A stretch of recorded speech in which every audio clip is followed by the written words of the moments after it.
Wow, maligayang Wow! pagdating ng aming Suzuki Siyas Model 2018. Isang linggo ring nawalay sa amin sapagkat ito'y aming dinala sa papintahan at ngayon lang ay bumalik na. Kaya naman, sa tingin pa lang ay talagang bagong-bago na. Ang aking may bahay ang pinagtirahe ko nito pa uwi sa aming tahanan. Kaya ito na, at talaga namang galak ang aming mga puso at ang kanyang katawan na dati ay gasgasin, ngayon ay makinis na. Thank you Lord sa biyayang ipinagkaloob sa amin na ito ay aming naipaayos at napagandang muli sapagkat ito'y malaki ang aming pakinabang sa aming araw-araw na gamit. Hello, magandang umaga mga kasumpit, mga kamayors.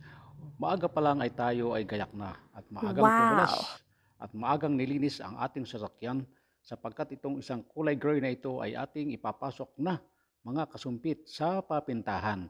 Kung napansin nyo ay puro naman ito gasgas talaga at talaga namang nakakaawa na. Sa dahilanan po ito mga kasumpit na siya ay gamit na gamit natin sa ating hanap buhay.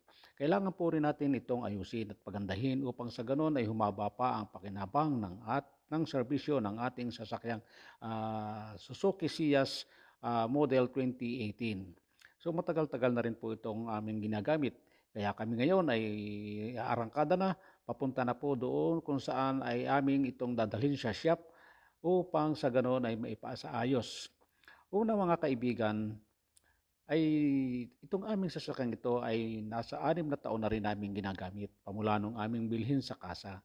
Kaya naman ngayon ay napag-isipan namin na ito ay dalahin na at pagandahin sapagkat nakakaawa na po. Kung napansin na ninyo ang mga katawan nito ay puro gasgas na at ito nga ay ating dadalhin doon sa shop at doon natin ito ipasisilip ng maayos saan. At dito na nga po tayo mga kasumpit, mga kaibigan sa shop na ating pinagdalhan.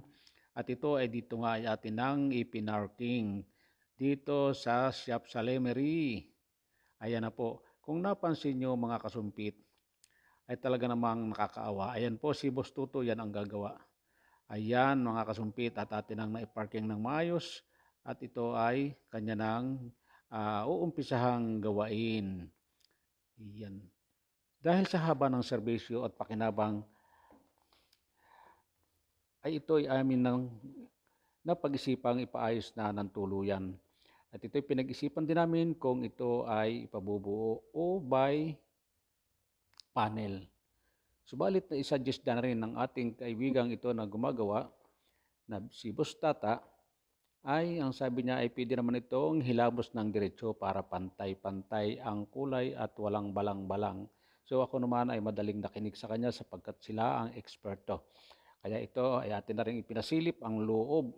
Sa loob ng po ay walang problema at ayos pa ang loob ng ating sasakyan. Pero pagdating sa labas, mapapansin nyo yan. Marami ng mga gasgas at marami ng mga tama. Kaya ito ay amin ng uh, isipang dalahin dito. At yan daw gulong na yan ay ayusin yan lahat. So lahat ay kanyang i-align, mga kasumpit. At ito nga ay aming pinag-uusapan na at pinag-uusapan na rin namin kung magkano ba talaga ang aming ibabayad sapagkat alam ko at alam naman natin na ito ay pagka ganitong gawain ay talaga namang medyo mataas ang presyo.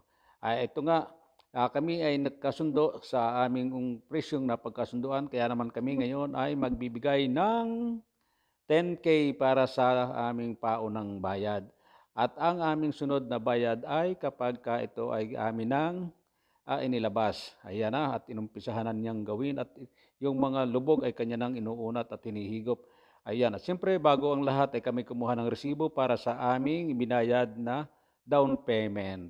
Mas magaling po ang ganitong paraan sapagkat sa ganito ay may katwiran tayo mga kasumpit, mga kasumpit. Ayan na po mga kasumpit. Ayan, hinagpos-hagpos na.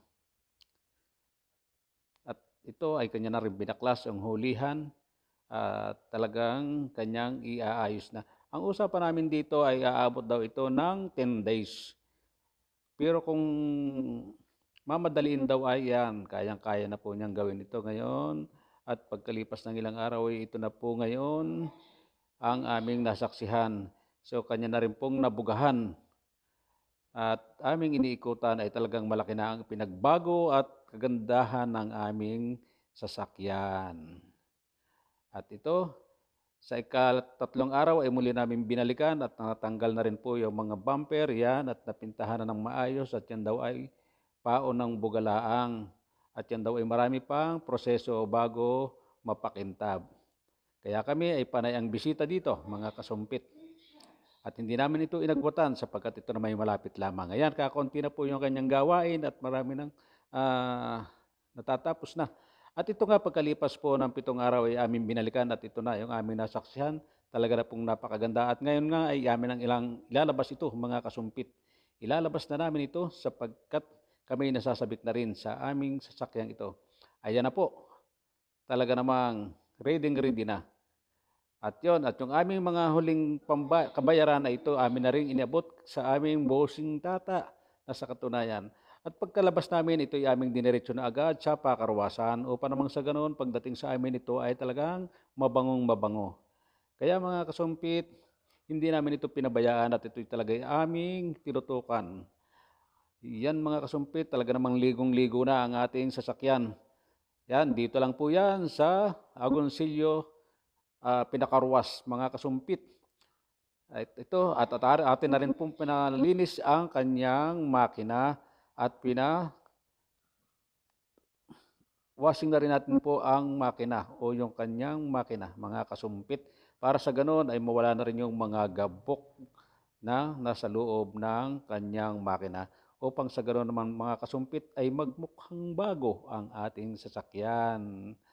Ayan, kung napansin nyo, talaga namang kumikinang at kumikintab, loob at labas ay talaga namang tinira ng ating mga magkakaruwas. Ayan na.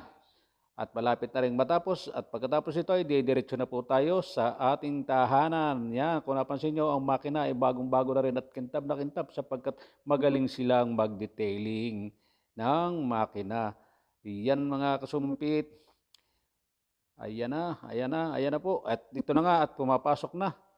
Pagkagaling sa karwas, diretso na sa aming tahanan. Maraming salamat sa inyong panonood. Naway pagpalain tayo ng poong may kapal at nakarating na rin ang aming sasakyang dito sa aming tahanan ng talaga namang may kagandahan at kakinisan.